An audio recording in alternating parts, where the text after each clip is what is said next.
All right. If few remaining stragglers can take their seats, we'd appreciate it. And then we'll get started in just a second here.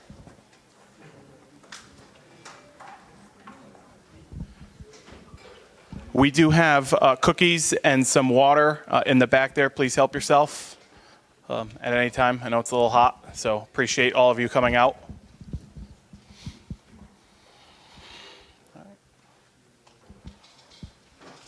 Okay, welcome everybody. My name is Joe Kilduff. I'm the mayor of Plymouth and proud to be the mayor. I want to thank all of you for coming out tonight. We did this, 7-8 months ago now, the end of October, to start this process about reimagining our downtown.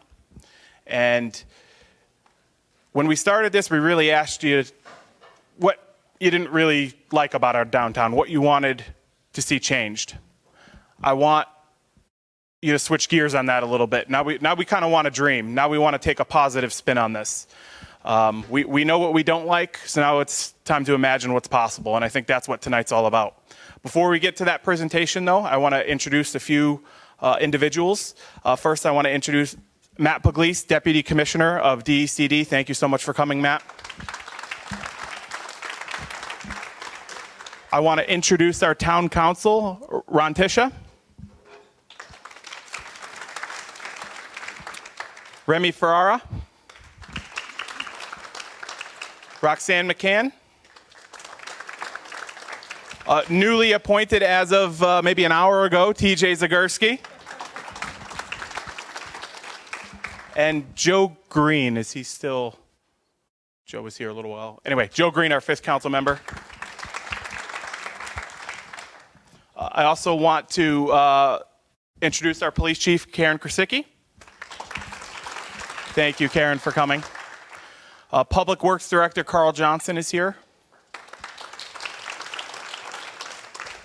Director of Planning, Margus Lon. And I want to give a special thank you to Superintendent Brian Falcone and the Board of Education for hosting us tonight. So thank you, Brian, and the Board of Ed. And I apologize if I missed our town clerk, of course, Linda Konopask.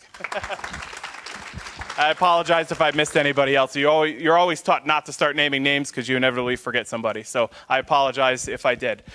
At this time, I would like to turn this over to our SIF, which stands for Community Investment Fund Ad Hoc Committee Chairman, Bill Hamzy. Thank you, Bill.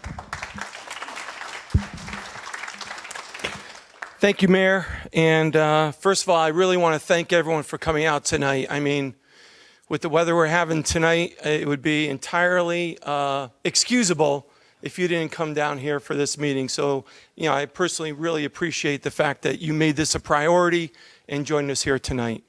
I'd also like to thank Matt Pugliese for joining us. I know he's a very busy person, so the fact that he took time out of his schedule to be here means a lot to us. I want to first start off by introducing the members of our committee. As the mayor mentioned, it's an ad hoc community investment fund committee that was put together by the mayor and the council to develop this plan that we're going to discuss tonight. Roxanne Levesque, Ron Mamrosh, Seth Duke, who could not join us here tonight, Walt Seaman, and our past member, Nate Brown. So thank you very much for your service. I'd also like to recognize our support staff, Vinnie Klimas, who is here, and Vance Taylor. Appreciate the work that they did. So I want to start by, and you may have heard this at the public forums that we've had and the small sessions that we've had through this process, but I want to explain a little bit about how this program works and how it was created. So the federal government set up the Community Investment Fund, and it allocated money to each of the 50 states. Connecticut was allocated $875 million to be distributed over a 5-year period of time. So $175 million per year. there are 54 communities in the state of Connecticut that are eligible to participate in this program. And there are applications that are considered by a state community investment fund committee twice a year. All right, that is in March and September. So those are sort of the parameters. The program is administered by DECD, the Department of Economic and Community Development. So they have staff that reviews the applications that each of the 54 communities submit, and they score them and then make recommendations to the state Community Investment Fund Board. So that's sort of a little background about how it works. Now, I want to explain some details about the requirements of this program. So it's not like you file an application, you get to do whatever you want to do, propose whatever you want to propose, and then they consider it. There are requirements that each applicant has to meet. And they include, and this is from the DECD SIF website, so it's available for everyone to look at. So that the project has to promote economic or community development in the municipality where the project is located. It has to consistently and systematically advance fair, just, and impartial treatment of all individuals, including individuals who belong to underserved and marginalized communities, persons who live in rural areas, and persons otherwise adversely affected by persistent poverty or inequality. So the project that is submitted, or the application that is submitted for the project that is proposed, has to meet those requirements, okay? And that's what our plan, I believe, addresses. So as I mentioned, when this program was created at the federal level and then the money allocated to the state, the mayor recommended the creation of an ad hoc committee. And I was appointed chair because I have an S tattooed on my head that says sucker. The first meeting, interestingly enough, that we had was in July of 2022. So we've been at this for almost 2 years. When we first started meeting, we recognized that we needed some professional assistance in order to put a plan together. So we applied for a planning grant so that we could hire a professional consultant to help us develop this plan. We applied for that grant, and we were actually the first community in the state to be approved for a planning grant. With that planning grant, we issued what's called an RFQ, a request for qualifications. We issued that RFQ. We got 14 responses. We narrowed it down to 5 consultants. We interviewed those 5 consultants and then ultimately chose Goldman & York to be the consultant to work with us, primarily because we liked the way that they used analytics and information, and because we felt that they would be the best consultant to help us implement a plan. Because believe me, none of us want to spend 2, 4, 6 years on this project to create a plan that sits up on a shelf and collects dust. That is not the goal. The goal is to come up with a plan that we can actually implement. And so that's why we chose Goldman & York. I'm going to leave to Don Poland, who is the person from Goldman, to explain the plan that we have developed. But I want to close by saying one thing, or close by informing you of one thing. So next month, I can't believe this, is my 40-year class reunion from Terryville High School, okay? And I bring that up further cementing the fact that I'm old.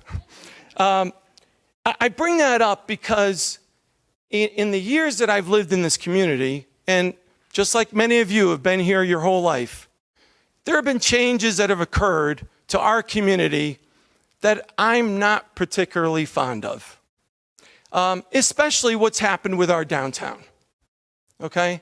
And so, honestly, that is what motivated me to get involved in this committee, is to help initiate or spark a change in our downtown. Because when you go through the rest of our community, I mean, I'll match our community up against any community in the state. When you go through our neighborhoods and you see the rest of our town, downtown, in my opinion, does not represent the community of Plymouth, downtown Terryville. So it's really up to us to initiate a change for the better. And this program is that opportunity. Okay? Now, is it fair for us to look to the state to help us 100%? My opinion is no. No. When you have two people and you have a choice to help one of two people, and you see one person working hard, helping themselves, doing something productive to elevate their lot in life, okay? And you have another person who sits around, does nothing but complain, and expects you to help them. Who are you going to choose to help? I'm going to choose the person who's willing to help him or herself. That's what we need to be.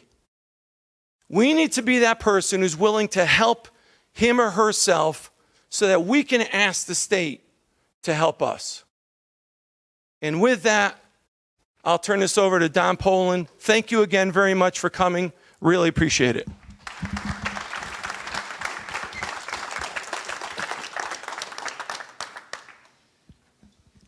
Thank you, Bill. Thank you, Mayor. Thank you, everyone, for being here this evening. So my name's Don Poland. I'm with the firm of Goman York, and we've been working with the committee for, at least 9 months now, if not more, to come up with this plan. If you recall, I was before you back in October. Since October, we conducted a half dozen community meetings. A lot of them were small and targeted at certain stakeholder groups. We conducted an online community survey, and we as Goman York did a lot of research and spent a lot of time with the committee, with local leaders, and truly trying to understand Plymouth and understand your downtown. And through that process, we ultimately have developed a draft plan to move the downtown forward. That's what I'm going to be presenting tonight. There was a handout. Your attendance far exceeded our anticipation. Okay. So there was X number of copies that many of you have in your hands, some of you don't. The draft plan in its entirety is on the town website. I think the mayor is going to give me some clue as to where. But the point I want to make is the handout tonight is chapters 11 and 13. That is the strategy chapter, chapter 11, and the implementation chapter, chapter 13. I also want to emphasize this is a draft plan, and part of the point of this presentation tonight is to receive additional input from you. So when I get to the end of the presentation, I will be asking you to provide us feedback, input, thoughts, comments, and we will go back, make some final revisions to the plan based on the information we received, based on some things that we're still working on. So the first part of this presentation rehashes. Let me just figure out how to use my technology.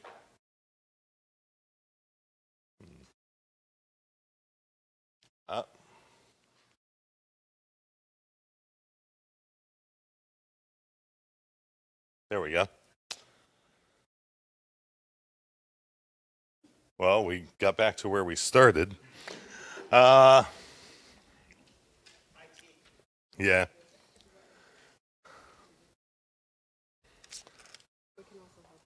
Thanks. Yeah, worst comes to worst, I'll let you know. All right, there we go. Excellent.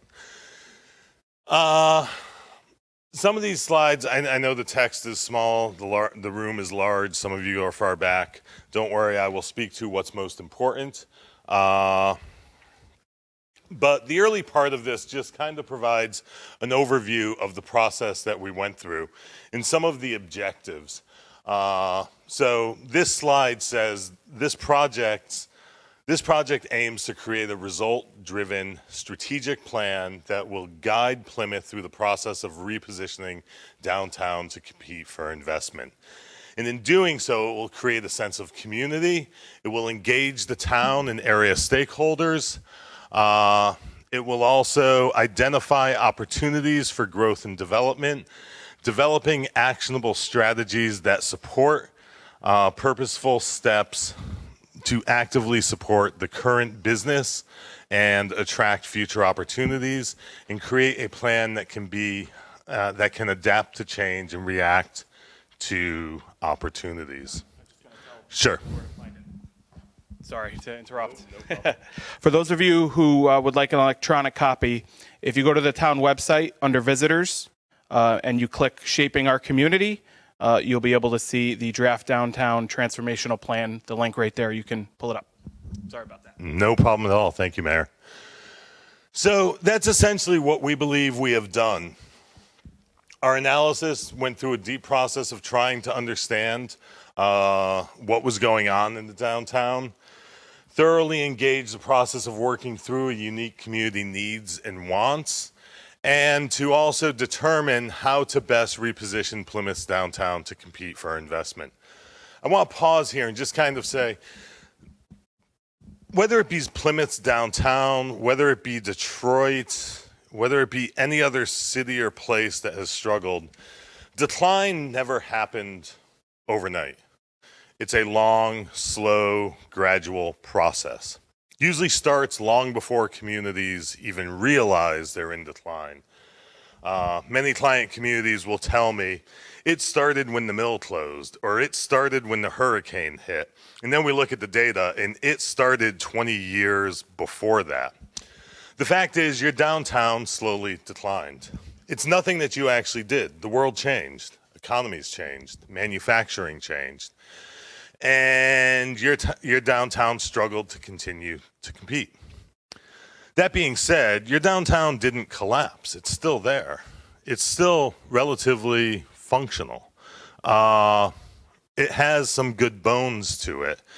And it is very possible, and through this strategy that we put forth, it is definitely possible to bring your downtown back to being the place you'd want it to be. We went through, so we did a extensive community survey. I can't remember if my staff can remind me, would we have around 12, 15% participation? Which is an outstanding number to get that many people to respond to an online survey. The online survey was asking similar questions, but maybe in some different ways to questions that we were asking in community events that we were doing. And essentially, whether it be in person or whether it be through the process of the online survey, you guys told us the same thing over and over again. You talked about a rundown downtown, a place that, I don't know, was past its prime. You constantly used vocabularies like lack of pride. And all of these things, you know, we've encountered, we as consultants have encountered time and time again, and start pointing to this kind of weak market condition that existed within your downtown. We took a deep dive into demographics. This is a little bit of a recap from back in October when I talked about this extensively. But some key indicators related to Plymouth and ultimately the downtown are the fact that your demographics are continually changing, that you've lost, from 2010 to 2020, you lost 5% of your population. Not a huge number in raw numbers, 572 persons, but it's still a contraction, a decline. It still shows us that you're kind of maybe heading in the wrong direction there. Other key aspects of this, though, are also your adult population increased, while your under 18 population declined by 24%. What that tells us is you're aging. And your median age during this period of time also increased. You are older than the state of Connecticut's median age, and the state of Connecticut and yourself are older than the nation's median age. And that also tells us something. Aging communities perform differently than younger communities. You can see in these population projections or pyramids, you can see the contraction. This is 2010. The bulk of your population is middle age. Move to 2023, you're pushing up over retirement age. Project out to 2028, you're pushing older, and you see the continual contraction at the bottom there, the loss of young persons within the community. That's in part why the population's contracting in total numbers. We also looked at kind of the at-risk population in and around your town center. The acronym used is ALICE, and it's essentially a calculation of a struggling working class population. And these slides here tell us that 38% of your Plymouth residents qualify as this ALICE designation, and 16% of Plymouth households earn below the ALICE single adult, single senior survival budget. This tells us that you have many households and many individuals within your community that are in need. And in some ways, that in-need condition reflects itself within the context of the downtown. We also looked at things like ethnicity. We also did a geofence analysis. We looked at the populations by using cell phone data that visit the downtown.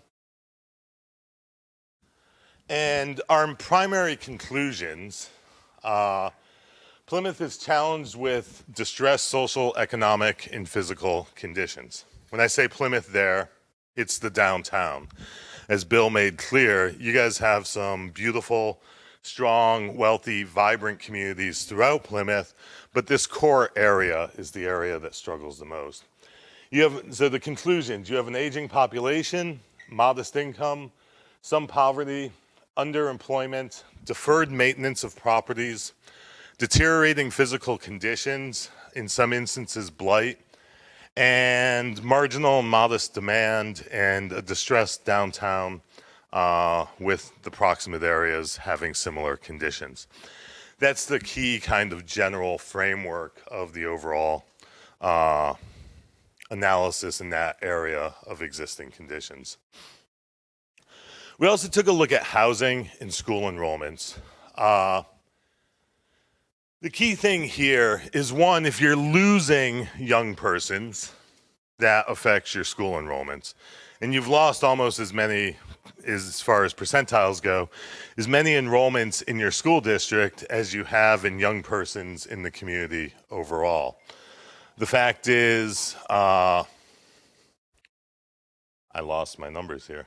Oh, they're the next slide. I'm getting ahead of myself.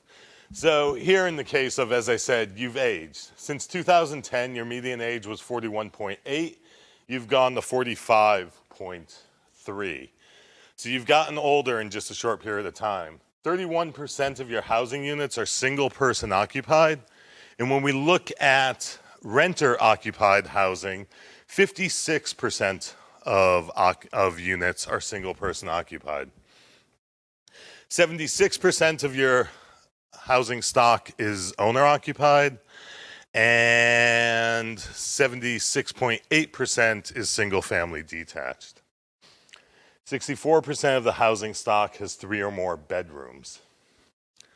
The key point I'm making here through this data, or that I'll make now, is like Connecticut, like this nation in general, Our households have changed. Our demographics have changed. The days of the Brady Bunch are in the past. The fact is, think about that.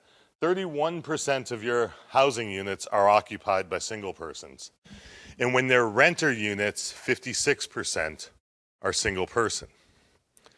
You want to know why you're losing school-age children? You want to know why you're losing enrollments in your school district? Because we don't have the large family households that we once had in the past. And as you age and your children move out and move on, then we end up with a bunch of empty nesters. So the number of households with multiple persons, number of households with lots of children running around are constantly contracting and contracting. It also means if you add new housing, the fact is you're not going to get that rush of children into your school system. It's this misnomer. Typically, if I ask a planning and zoning commission or residents at a planning and zoning commission meeting, how many children will you get from a new housing unit? And the common answer is 1 or 2. Every house that comes to town is going to be 1 or 2 kids in the school system. Actually, your existing housing generates 0.263 enrollments per housing unit. So basically, you have 1 enrollment for basically every 4 units of housing. Statewide is 0.36.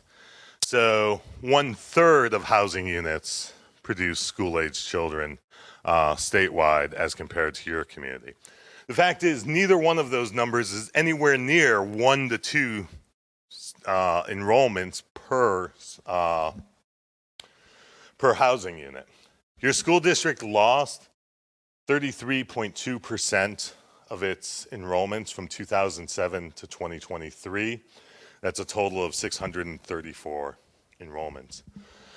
My point in doing, and you added 127 new housing units from 2007 until 2022. And during that time, basically for every new house you added, you lost 4.99 enrollments. New housing and enrollments are not what drive education budgets. And the fact is, if we're talking about redevelopment, if we're talking about improvement in the community, if we're talking about demographics, you need to be able to attract households. You need to be able to attract households with children. And you need to not fear that so much. As I often say to the communities, what's a community without children? If we make our decisions based on children in school budgets, and we decide we want to exclude them all, then who's going to march in the Memorial Day Parade or the 4th of July Parade? Why is there a PTA or a PTO? Why is there Little League and all those things that make up our community? My point here is don't fear housing as part of a pathway forward for improvement. We also took a close look at conditions in the downtown. We did a property survey. We went out with a checklist of property conditions, and we rated every single property in the downtown corridor. And this map essentially shows that. And it revealed what you would have expected. It quantified what we already knew. A lot of the downtown is There's a handful of properties that are really bad. And there are some properties that are great. It sends mixed messages. But overall, from a property condition standpoint, from an image standpoint, it doesn't really excite anyone. I promise, Bill, I'll get positive as we move through this. I'm not just trying to be negative. So it sends us mixed messages. Factors with potential. You guys have good and strong income within your community, even though you have an underserved population. You have strong traffic counts through that corridor, as you all know. You complain about them as traffic, but from a retail commercial development perspective, they're important. You have a decent population density overall. Weak factors, you have persistent kind of blighted or deteriorating property conditions. You have degrees of vacancy, and there is also a lack of parking in some areas, not all areas of the downtown. Other effects, Community self-esteem, pride, and confidence is really low. That's a recurring theme we constantly heard. Low standards of property maintenance and little ability to attract investment. The conclusion here, ultimately, downtown is not collapsed. It can be fixed, and that's what I started saying. It's not that bad, even though it doesn't instill pride in the community. Potential to be repositioned and attract investors. It'll take hard work. I think Bill was starting to get at that. This is not what we put forth as a strategy, a silver bullet. It's not a magic fix. Downtown's not going to be perfect in 1 year from now. It's going to take time, it's going to take work, and it's going to take effort. And it's going to take partnerships. But it can be done. The strategy needs to be intentional, and that's what we've written for you, and efforts aimed at continuous improvement. This is a process of, the times of just good enough have passed. You can't be just good enough. You have to be the best you can be. And that's what continuous improvement's about. You have to continually work to make things better. And if you do that for 3 years, 5 years, 7 years, you are going to get the downtown that you want to have. We look at what we call levers of change. These are physical conditions, market conditions, image, connections, typically social connections, and capacities. All of these kind of interact in different ways. And what we ultimately found, getting ahead of myself, after zoning, what we ultimately found, but we also did an analysis of the zoning districts. Zoning does not create change. By changing your zoning, which you do need to make some changes, you're not going to improve your downtown. But you can open up pathways for improvement in the downtown. So we did an analysis of your zoning regulations and ultimately recommended, a review and some modifications to parking requirements, some adjustments to your regulations on sales of alcohol, sign regulations, updating, building and land kind of density requirements, access management, which relates to kind of traffic congestion, parking, and so forth. And then making a shift to maybe using something like a master plan zone that gives more flexibility for new development in the downtown.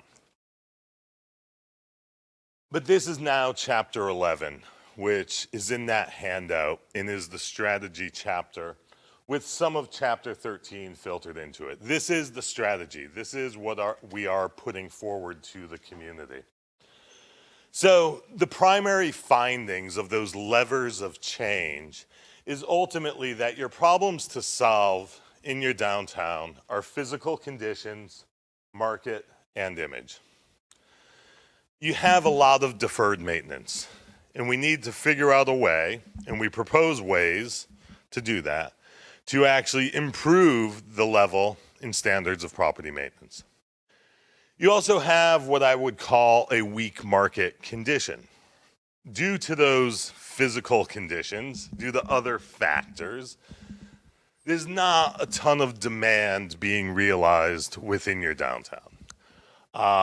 So we have to target strategies at improving physical conditions, growing the market and market demand, and also image. And image is probably one of your biggest issues, internally and externally.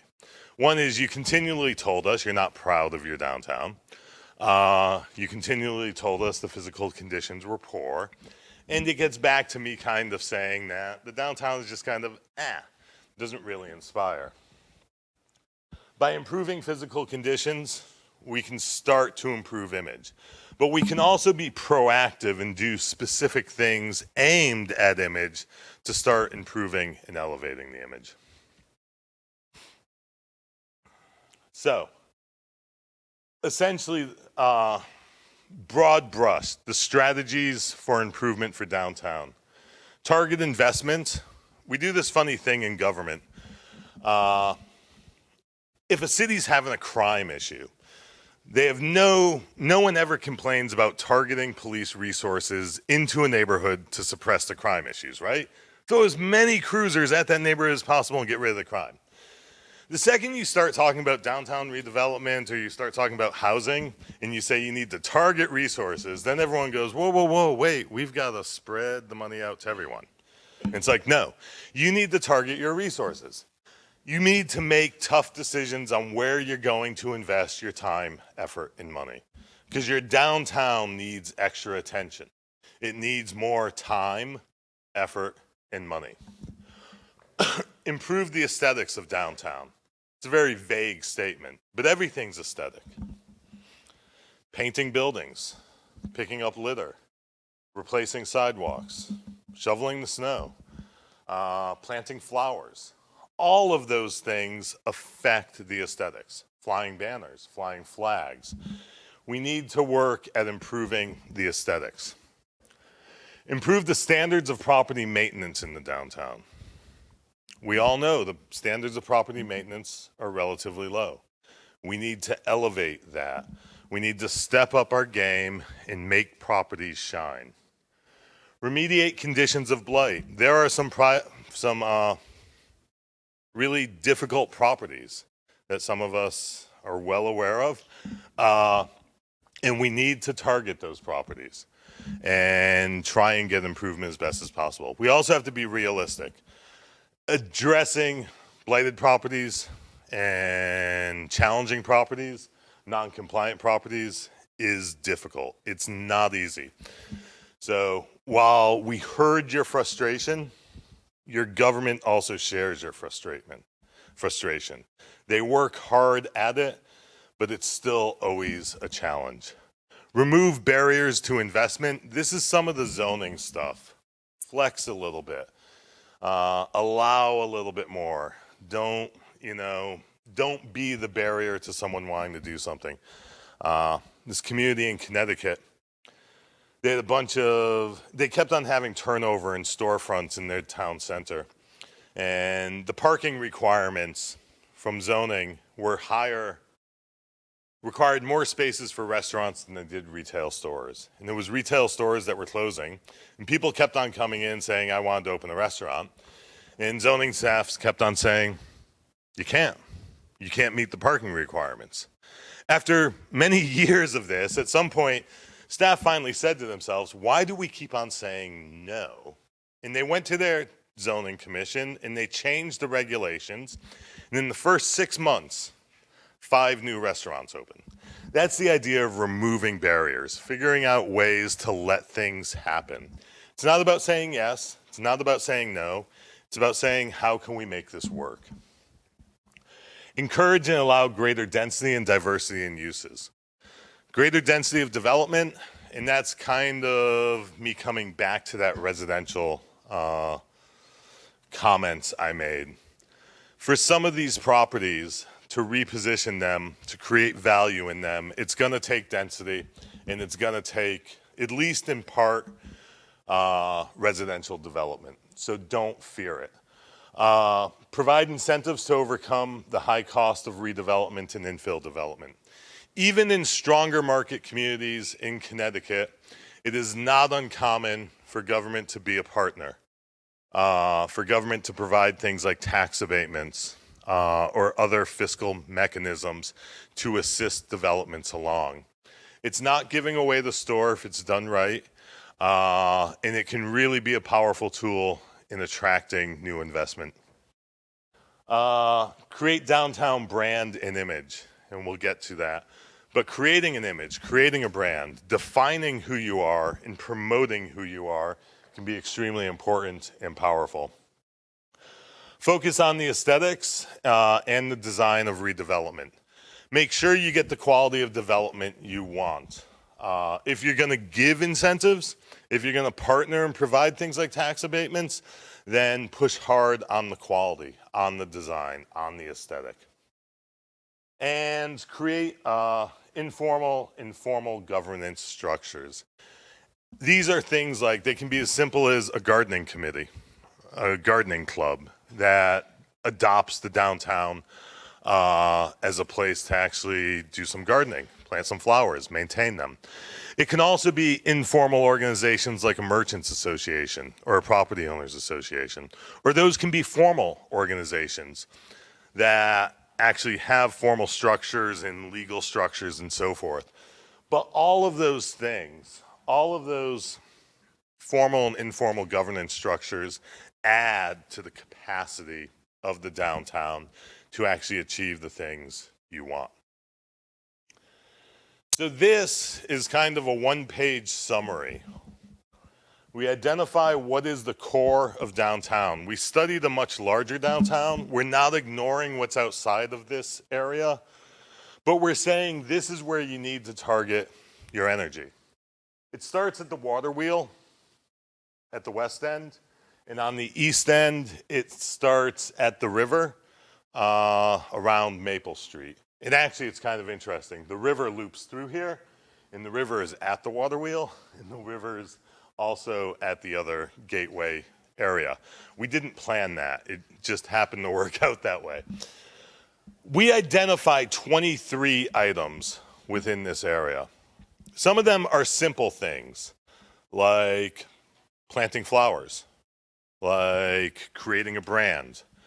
Some of them are more targeted, such as redevelop this area or improve this property. Some of them appear targeted, and I'll explain that more as I present some of these slides to you, that kind of show a redevelopment of a certain property. In those instances, we're not saying this is exactly what the property should be. What we're saying is, here is a vision, here is an idea, here is an inspiration for what the future could hold. So a lot of these items, while many of them are actionable immediately or in the near term, 1 to 3, 1 to 5 years, some of them are kind of wait and see. You know, be prepared for when an opportunity arises. We talk about the Lyceum property. We're not recommending you purchase the Lyceum property and take it over and do whatever. We know that someone owns it. We know that ownership's complicated. We know all those things. But it's a large site. It has a lot of potential. It's in the middle of your downtown.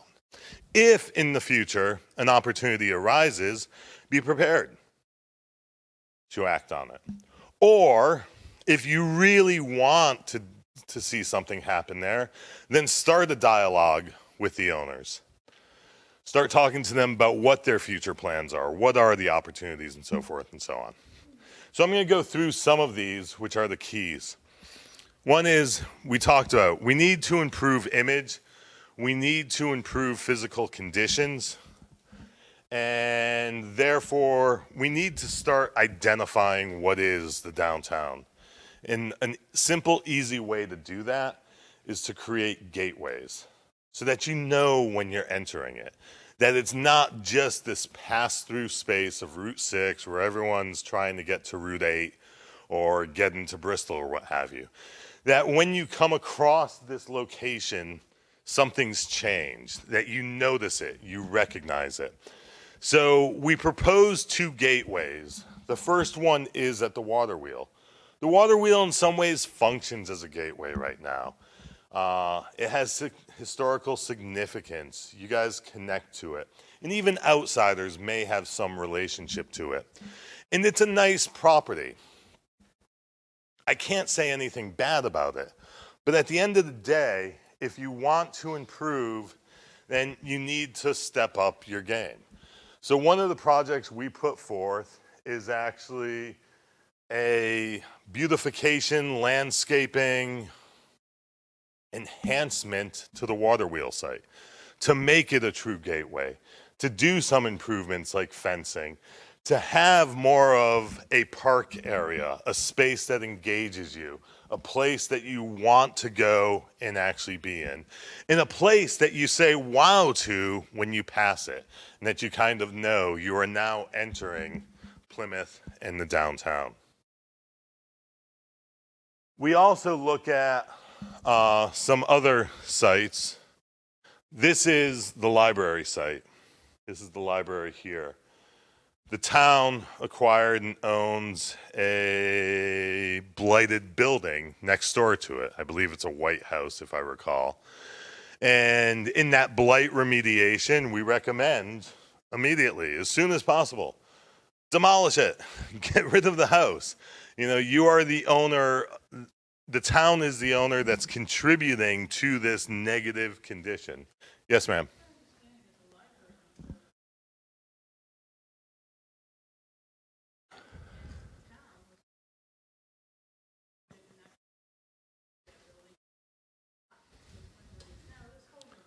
Fair enough. Fair enough. And we are aware that there's kind of legal encumbrances to how that property, you know, came to the town and so forth, and that's being further explored. We can sit here and complain about what the town may or may not have done in the past. Yep. Yep.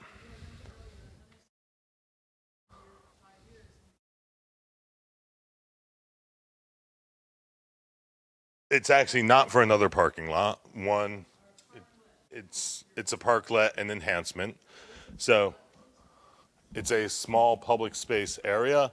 It could provide an outdoor space, an outdoor room to the library. It could provide a space to attract the public into it. But it's not just this alone. If you let me continue, there's more to this. And we also recognize there is potential need for expansion at the library. This site can be used for future expansion of the library if needed. But it's straightening out the parking in the rear. It's reorganizing that to better utilize the back part of that additional parcel, to get the more adequate parking into the site, to create a more beautified space, to eliminate the blight, and then transition us to another property in the area. And that's what we see here. Your lock museum. Your lock museum's linked to your water wheel, right? It's all linked to your history. And you really have one of the most remarkable lock museums in the world. I'll talk about this a bit later when we get to some of the branding stuff and some other ideas, but locks have become a symbol of love. You go to Europe and you see them attached to bridges as people, you know, do these things with them. And it's kind of interesting. You know, Paris has become known for them. Other cities have become known for these locks. You guys actually have a lock history. You guys can actually lay claim to this trend, and you can actually plan for it and incorporate it. So the library on this corner is actually in pretty good shape. It's well maintained. It's a stately building. It's got good landscaping. It's ornamented with a nice wrought iron fence. The Lock Museum could benefit from aesthetic improvement. The whole community could benefit from aesthetic improvement. The corridor, the downtown will improve from aesthetic improvement, will benefit. So you can emulate the design, the landscape, the wrought iron fence and so forth onto this site. You can improve this site and its aesthetics, extending the already, stronger aesthetic there to this corner. You've now, through the house site, through the library site, and through this the museum site, we have now addressed 3 properties. And this is kind of a pitch, a proposal as part of the grant application as a demonstration project to demonstrate and show how aesthetics, how building conditions, landscaping conditions, property conditions can be improved and elevated. It's also really close to the water wheel. So you improve the gateway at the water wheel, and then these improvements to these public, quasi-public spaces. This leads us then, not far down the road, to the corner of South Main and Route 6. The old Walgreens Plaza here, which is all but vacant. I think there's one tenant. It's a great site in some ways. It's a large site for your downtown. It's a challenging site for retail. That's why it's in the condition it's in. that below grade, it's sunk down in a hole, pushed back from the street. Maybe that front field parking worked in the past, maybe that layout worked in the past, but functional obsolescence has set in. That property is not going to improve on its own. But it has size to it. It can accommodate additional density. It can accommodate parking, and it has potential. So we were struggling to find the focal point. And if I said you have to target between those two gateways, you also have to target within the downtown. And this site's interesting because the park is right here, or the town green, however you view it. But Baldwin Park is there. This is right at the core of your downtown. Oh, the Locke Museum and the library are right here. For those of you on this side of the room, the Locke Museum, the library, and there's the vacant bank site there that has future potential. But this site probably has the best potential. So we were struggling to find a core area, and we finally found it. Another thing we were struggling with, every time we were out walking around on Main Street, the one thing I kept on noticing was, it's a busy street. Route 6 is busy, right? And it's loud. And I kept on trying to envision people sitting outside and outdoor dining in front of restaurants, and I kept on going, this isn't gonna happen. It's just too loud. And Route 6 is owned by the state. That means DOT has a lot of say in what happens with Route 6, and it serves really critical transportation needs. What we found here is a place to get off of Main Street. South Main is a town-owned road. It's got high visibility because of, Route 6 right there. This site has a lot of potential. And these buildings here, although they're today, they have good bones. They have good potential. And this property and this block start to provide the opportunity to create a focal point of your downtown, a main street. And here we provide some visioning, something to strive for. These are the properties on the east side, reimagined, reoccupied, restaurants. Streetscape redone, parking located to this side to provide wider sidewalks, fronting the potential for maybe restaurants on this side with outdoor dining. It's away from Route 6 in the noise. That Walgreens site redeveloped, maybe the building stays, maybe it remains commercial, and maybe new development is added to the site. Since it's down in the hole, why not put residential and apartments up at street level? Why not build out the L on the corner and add in commercial storefronts to make a two-sided street? Because the town owns this street, and if you improve it, and if you provide the incentives, and if we get an interested developer, and so forth and so on, and if we can start to make this happen, then this can become quite a public space. You can shut it down, right, on a Saturday morning and do some type of an event. Before you even generate new development there, if you get the streetscape going and stuff, you could shut it down and do a food truck event there. You can start drawing activity into it. And when we turn the corner onto Agni, I can never remember that, or I struggle to remember that. When you turn the corner onto Agni, you then have other potentials. You have another building there that could be something more than what it is today. And you can extend that kind of town road, town center feel onto Agni. You also have the factory building back there that could have potential for redevelopment and reuse, preserving the building itself, but reutilizing it in potentially residential. Every time we add residential, sorry, me and my clicker are getting out of control. But if we can add some residential here, if we could add some residential to the factory building, you're adding critical mass. You're adding households. And every household has income. And some of that income's disposable. And some of that income will be spent in local establishments and will contribute to the improvement. This is the building on Agni that I was talking about.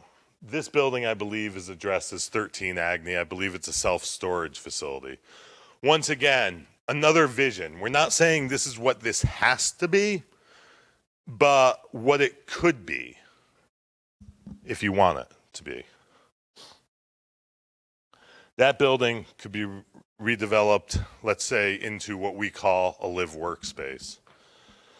Some type of combined commercial residential units for certain types of individuals with certain types of businesses, maybe maker spaces, but combine it into a space that suits the kind of live-work needs of an entrepreneur.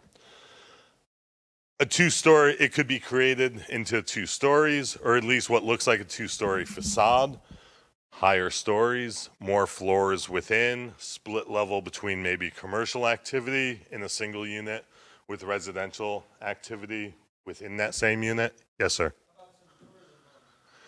Yeah, sure. I mean, I'm not, as I said, we're not prescribing what it should be. We're just giving an idea, so. Yep, understood. I don't disagree with that. It's plausible. It should be considered. And once again, its location is interesting. It's back off of Main Street. It's a bit quieter, but it's right there with that short driveway up past the ambulance facility and with Baldwin Park right there. Parks are true assets to downtown and they're true assets to residential. Go to New York City. Where's your most valuable real estate?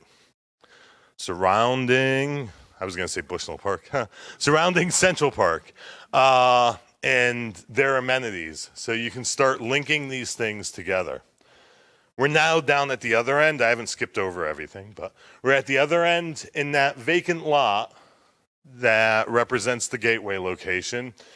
Actually, it's kind of interesting. When we're trying to figure this out and working through things, out of nowhere I realized that vacant lot has the identical fence that's actually on the water wheel site. And that was the moment where I was like, oh, we actually have some similarities here. We have 2 sites. This vacant site could be a parklet, could be a gateway, and kind of bookend the downtown. We also looked at just this idea of how do we improve properties? Not wanting to pick on, say, an individual, we decided to pick on the American Legion Hall. Not exactly an individual. But the American Legion is something that this community is proud of. It's a focal point. There's a lot of attention and activity drawn there. And I believe a vehicle crashed into it. The building got redone. It's actually a pretty nice, well-invested in building on your Main Street. But at the same time, and this is me being critical, it's still kind of Some nice landscaping would really kind of spruce it up, get some flowers in there, get some color going. Now, I do know I've spent my time there over the course of the winter when landscaping's not the best. So maybe there's better landscaping than I know. Better signage. Maybe a nice flag. But also, there's a door on the side of the second floor that doesn't go to anything. So we decided to maybe embellish a little bit and finish off the design here. But a porch, a wraparound porch, creating an outdoor space, making that door useful, and adding some character to the front of this building. And once again, a great location. And once again, an opportunity to demonstrate how to elevate the standards of design and appearance within the downtown. The strategies also look at the idea of branding. We're not trying to give you a brand and tell you what your brand should be.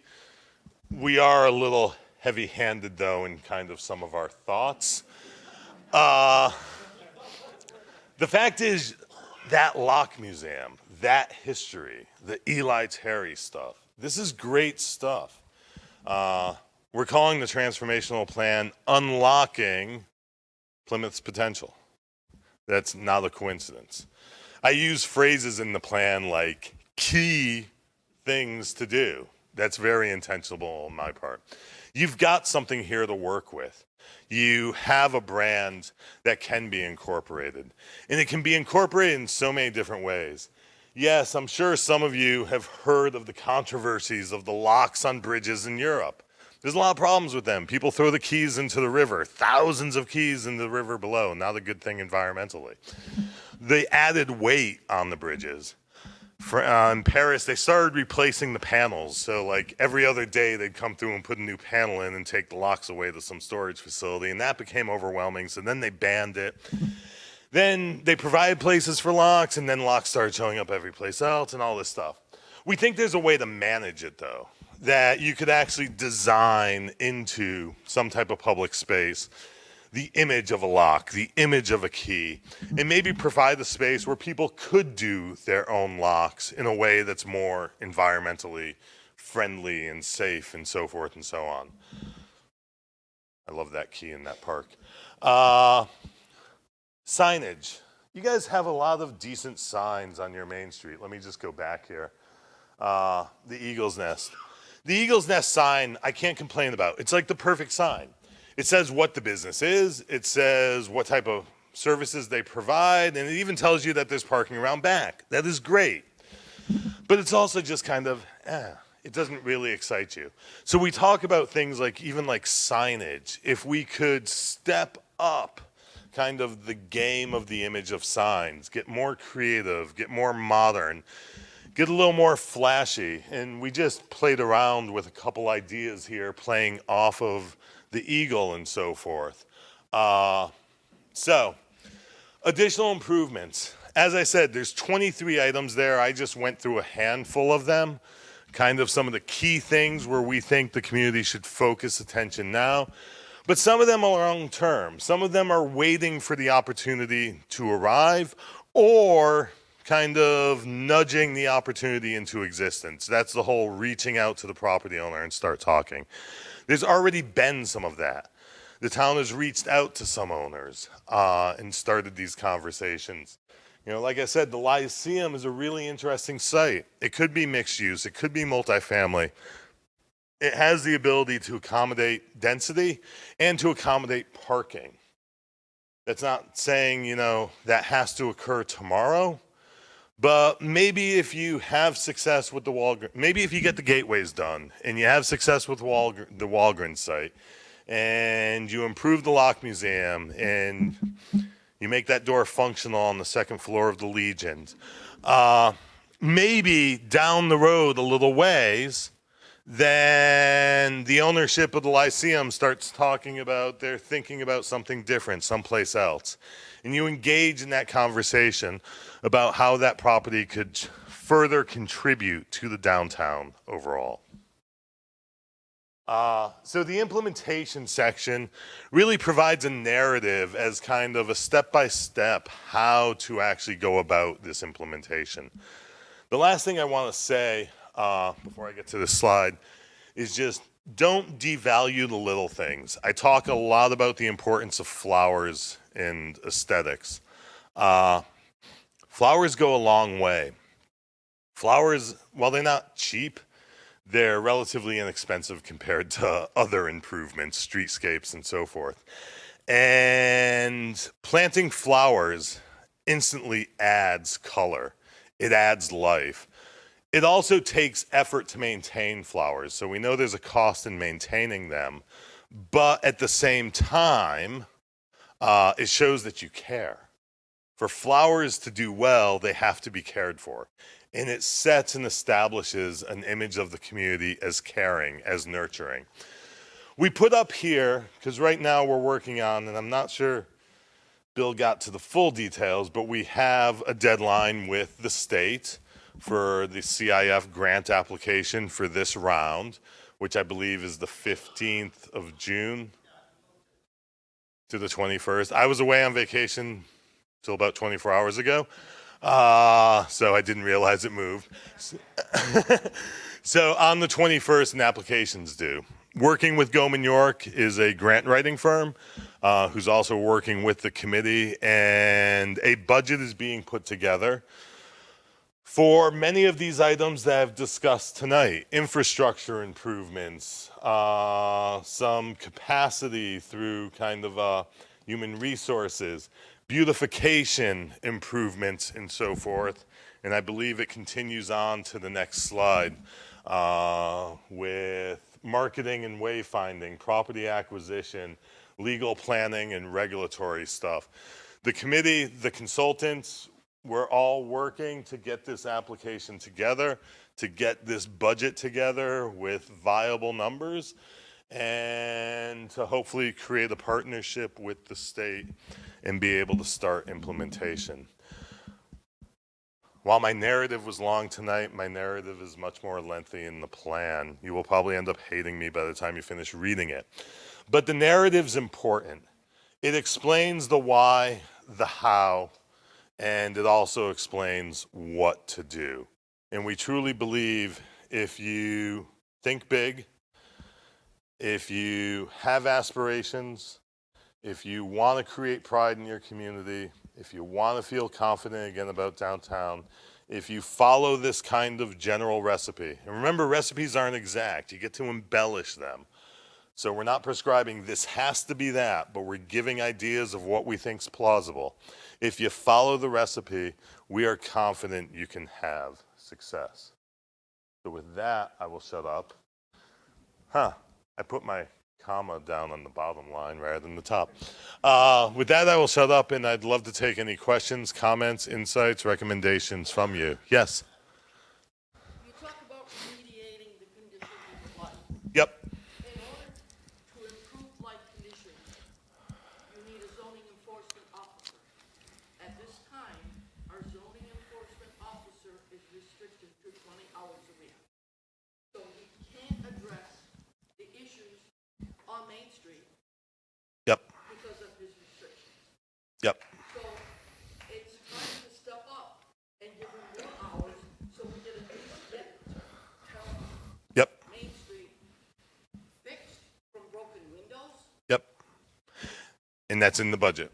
That's one of the line items. Under that human resource section, there's specific recommendations on additional staffing in the areas of blight, code enforcement, and so forth. It gets to that part of the area that Bill was really emphasizing. Plymouth needs to help itself as much as it seeks a partner from the state for help. And therefore, Plymouth also needs, and that means all of you, also need to reach into your collective kind of taxpayer pocket to be a part of this, to increase the hours of that position or to add to that position the staffing that's needed to actually get through this period of blight remediation. And as I said, blight's the toughest. And that enforcement stuff is really tough. You're not going to get instant success, but you do need more time and effort if you're going to have success. So thank you. Others? Yes, ma'am.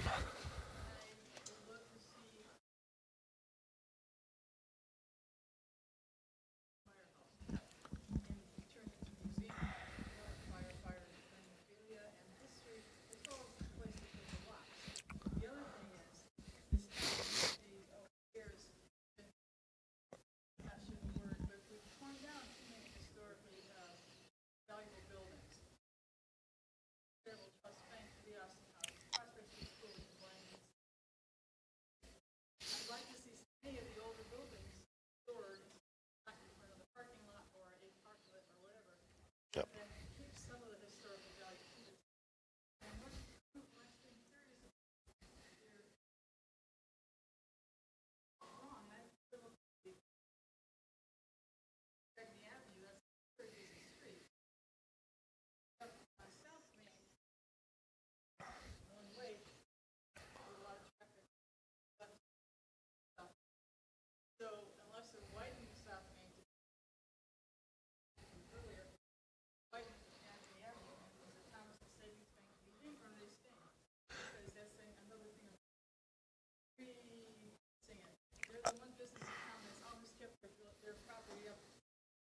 Right. That's one of those opportunity sites. Once again, that's a large lot for Main Street, for Route 6.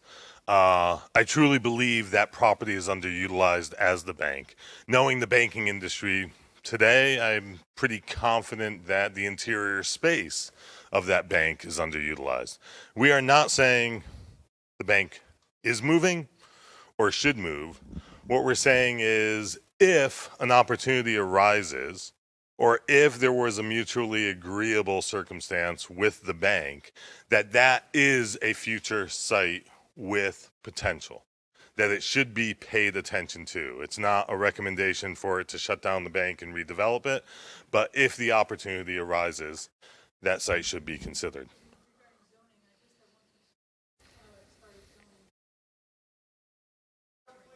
I'll reiterate the question for you.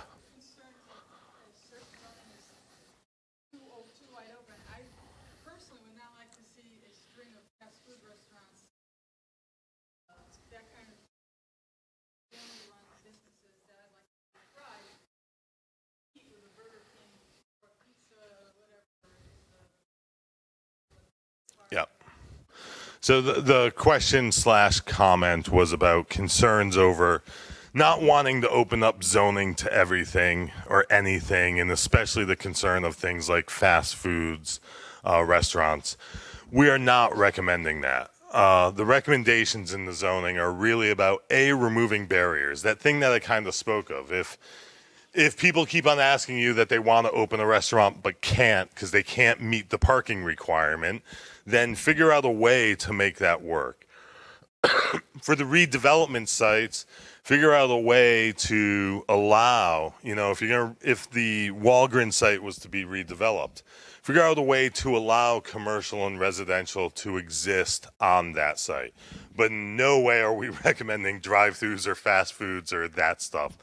Between those gateways, you need to maintain kind of the existing character as much as possible. It shouldn't become a strip like Bristol. Yep. I have a question regarding Main Street at South Main Street. Is this not working?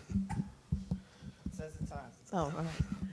I was under the impression that they were going to close off Main Street at South Main and everybody would go around Agnew Avenue. As it is now, multiple times, people have driven up South Main Street to Main Street, almost hitting me and other cars trying to turn down. Are they not going to close that off? I don't believe it's going to be closed off. We are aware of vehicles that do go the wrong way. Constantly. But I think at the end of the day, and once again, we're not solving every issue here. We're putting together an idea, a place that South Main could become something different than it is today. Through street design efforts, through other things, I think that traffic condition can be improved through a plan for that area. Will it remain one way? I think that was in the previous comment. I think at this time it's envisioned that, but as I said, we're not bound to anything. But if you want to get some wider sidewalks there that are more open to pedestrian activities and so forth, then you're going to have to sacrifice some lane capacity, and that's why I think you end up in a future of one way. But I'll yield to engineers to make those decisions more so than myself. Yes, ma'am. There was plans on Route 6 for Harrington Avenue to be widened to meet McDonald's. So there isn't the bottleneck that is there, and that got pushed to the back burner. And what we're finding, even now, go up there at 3 o'clock, 4 o'clock in the afternoon. Go out there at 7 o'clock in the morning. Sometimes I wait 3 lights to get out of my driveway. And then on top of it, I have tractor-trailer trucks parking. And you know what? I can't even get a do not park there. But I can't see to pull out of my thing. But one thing you need to look at, there is 1, 2, 3, 4, 5 outlets there. The up and down go at the same time. Main Street and right where the plaza is, That goes separately. Harwington Avenue goes separately, and then McDonald's goes separately. So you're waiting through 3 lights to go down or up, and there's a bottleneck. Wait until that road gets completed, there's going to be more of a bottleneck there. As it is, when people come through, if you ask people when they drive through Terryville or Plymouth, whatever you want to call it, what they say is, we want to get to Route 8. They don't want to stop. And that is the thing that goes on and on and on. And a lot of the businesses do not survive because the cars want to get to their destination. And they have on their mind Route 8. I want to go to Waterbury, I want to go to Torrington. They're not looking to stop here. So, And I think Thomaston does a better job because it's past Route 8 when they get down there, and they're flourishing. but if you're on the other side of Route 8, you're still trying to get to Route 8. The fact is, Thomaston right now is providing people a reason to stop. It has an aesthetic, it has an image, it has a vibe to it that makes you want to stop. We're trying to solve that here, this lack of that occurring here. Also, the recommendations on South Main, while the one-way may not be appealing to everyone, while it may not be perfect, the South Main portion of this gets away from or provides an opportunity that is challenging in the Route 6 corridor, as we just discussed with that signalization. The state, the DOT, has transportation and traffic objectives. It's a major arterial. It's a major east-west connection through the state, and they need to move vehicles through it. So DOT is always going to be cautious and to some extent privilege the movement of traffic through the corridor. South Main Street provides an opportunity to create a focal point that's away from that, to create a public street in a place that the town controls, that you can shut down on a Saturday and have an event. You can't do that on Route 6. And that's not a criticism of the state and DOT. It's just a reality of what their objectives are versus the local objectives. So we're trying to work with what we have. We can't solve every single issue. But what I can say is if we don't try, then the status quo will remain. Was there someone over here? Hi. Yes. I just want to thank you so much for this. This is so thoughtful and meaningful and just great work. It's promising. Love it. I just want to kind of speak to the townspeople for a minute here. And the thing that worries me the most about this is kind of the knee-jerk reaction to spending money. Like, I get it, but we have got to do something, and we've got to do something like this. We've got to kind of trust the smart folks to figure something out, get volunteers. You got a lot of underutilized smart folks in this town because of the political climate. Like, let's do this. And folks that are here tonight, obviously you care. Can we kind of all, I'd love to implore you all to go out and talk to your neighbors, go on Terryville Talks and say, no, this is good stuff. It's what, 7 years, I think, is how long you're proposing this might take. You know, like, this is a long-term thing, but we got to start now. So thank you so much. Really appreciate it. And thank you. Thanks. I'd just like to make 2 comments off of what you said. That idea of, investing or spending. I like to use a house metaphor because most of us are homeowners and we understand the costs of owning a single family house. Your house maintains its value because you maintain your house. If you've lived in your house for 30 years and you've never replaced windows or never done a roof or never painted or did siding or never updated the kitchen or the bathroom or did any of that typical stuff that we do without really thinking about it. Yes, it hurts when you reach in for $8,000 for that roof or whatever. But we do those things. And that's what maintains the value of the property. When you stop doing those things, then that deferred maintenance capitalizes into the value of the property. The $200,000 property with $60,000 of deferred maintenance will not sell for $200,000. You can think about your downtown in the same way. Maintenance has been deferred publicly and privately. You need to start investing back in to overcome that deferred maintenance and make those improvements. So that means property owners need to step up and do those deferred maintenance improvements. That means the town needs to step up and do those deferred maintenance improvements. And that's how you will get equity and value back into your downtown. And that's part of creating this vibrancy, this improvement. Yes. I have two suggestions. Sure. One would be to look into the idea of a Route 6 bypass. Okay. Be either on the north side or the south side of Terryville. I've seen this in other communities work very nicely. The other thing that I would suggest is to feature the Pequabic River that is down at the lower end of South Main Street. Thank you. So the first one we haven't thought of. I'll give that some thought. The second one on the river, which I didn't mention, I kind of forgot to mention, we do speak about that. I refer to it as kind of daylighting the river. There is so much overgrowth throughout that river that you can't even see that it's there. So we kind of make the recommendation that whenever there's a redevelopment site or project that has river frontage, that cleaning up that overgrowth and exposing the river should be a part of the project and is important. There's an aesthetic value to water that we as humans are attracted to. It's why we go to beaches and lakes and rivers. And that river can be a true asset just as a visual aesthetic, but also then we further recommend if accessibility, better accessibility to that river is possible, then that should be included in future plans. That river needs to become a part of the life of downtown, not just this thing that's kind of hidden away and passes under two bridges. So, thank you.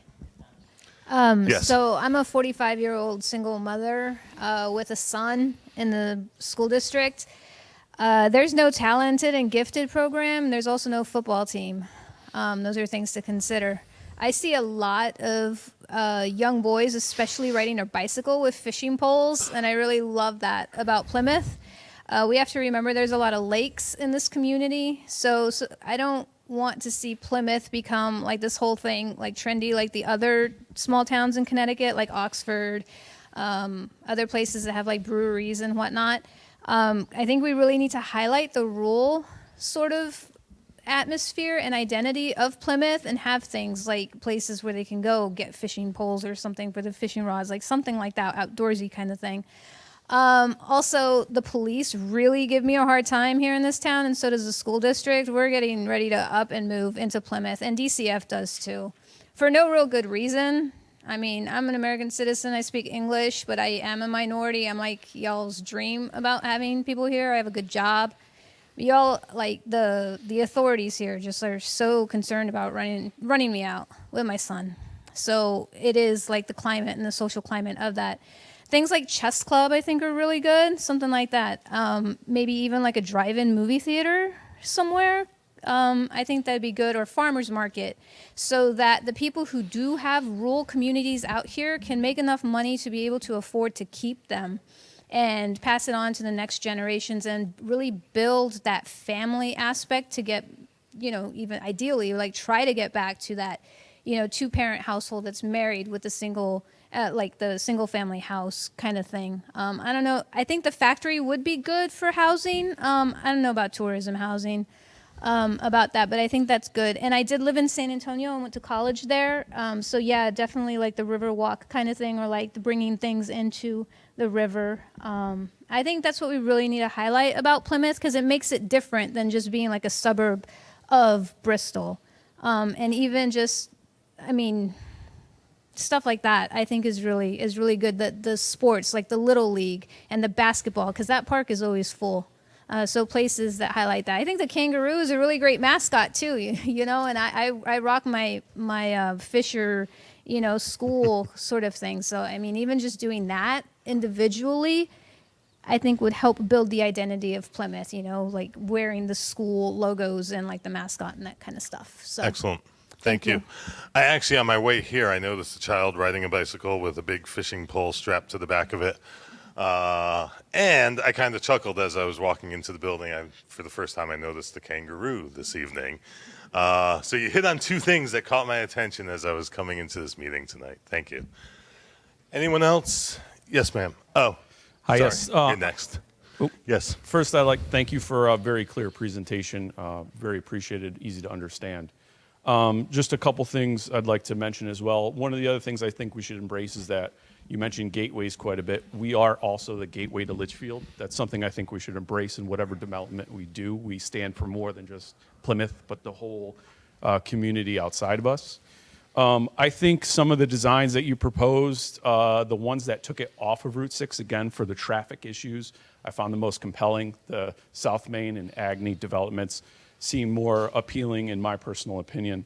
One of the things I'm wondering if you can maybe expand on, again, this being a multi-stage process, we're talking about short-term, mid-term, and long-term developments, and our demographic studies where we show we have an aging population and we're looking to bring in more younger people, young families, and hopefully flip that and invert it. So in the short term, what sort of development priorities would you consider for the town to prioritize to deal with an older population who can make use of some of these developments and then transitioning into more medium and younger families? Wow. Some of your early comments, Gateway, that was it, Gateway to Litchfield County. That was a theme that came up in a number of discussions. I don't think it made it into my narrative in the plan, but I'm now going to reconsider that because I didn't mean to exclude it. But I think that is something key, that you are this kind of gateway into Litchfield County, and that needs to be emphasized. So we will get back. I will definitely go back and check on that. As for your last comment there, the biggest thing in the demographics is they're shifting and changing, and it's naturally occurring. People age and they die. And that means in a housing market, there's constant turnover from people moving away and people dying. And with age comes kind of life decisions that move people out of their homes or that they pass on and so forth, and housing stock comes available. I think what I was trying to emphasize in the presentation, and which is discussed more in the plan, is the fact that right now 76% of your housing stock is single family detached. It's owner occupied. And that's serving the needs. And it will continue to serve the needs. But it's this younger population. A 20-something person is not looking for the 4-bedroom, 2,200 square foot single family detached. They're also looking for a place that's maybe a little more lively and active and interesting. So the plan talks about kind of the ideas of amenities of space, of place, of creating an area that's more appealing to a wider audience, a broader audience. That while we have this tendency within our society, I'm not picking on you guys, it's just kind of normal. We look at renting as something different than ownership. And for some reason, we have this hesitancy towards renters in some ways. At the end of the day, the housing market is now leaning more towards renters than it is homeowners. That there needs to be a greater diversity in the housing that's available within the community. There needs to be a greater density of housing in and near the town center to create that critical mass of population to better support the businesses. And there needs to be a wider range of activities and things to kind of excite people. So it's not planning for the elderly or planning for the young person. It's creating a more diverse or eclectic place that can satisfy the needs of a wider range of people. A wider range of housing consumers, a wider range of appetites for shopping or for dining out, and so forth. And I think that narrative is covered in the plan in a bit more detail. outside of chapter 11 and chapter 13 in other places where I speak more to that. So there's no certain you need to do this kind of development. It's kind of think about kind of things that add greater diversity in all ways to the community. Let me just go actually back to this. Sure. Real quick, and I don't want to prolong this. So, obviously, when we go through this process, we don't have an unlimited budget. We have a certain amount of money that, if we're fortunate enough, through our application for it to be granted, there is a certain limited sum of money that we have to work with. So then the choice becomes, how do we make the biggest impact with the limited amount of money that we hopefully will receive, okay? Also recognizing that most of the properties that we're talking about are privately owned. I'm not going to tell a property owner what they can or should do with their property. That is not my place. But what we would like to do is be partners with property owners to try to create this sense of place, this sort of downtown area that we hopefully, if we can achieve this, will patronize, that we will support these businesses who hopefully will open up and provide, like I said, a sense of place for not just us, but people from the surrounding area. So that's what we're trying to balance, and that's what we're trying to do. And it's very important, not just to me, but the rest of the members of the committee, for something tangible to become of this. Because once that happens, and I think once the community sees that we have actually accomplished something, then we change the narrative. Then we change people's perspectives. And I understand that. And I'm not going to speak for other members of the committee, but I believe I can in saying that all of us understand that. So that's what I just wanted to point out.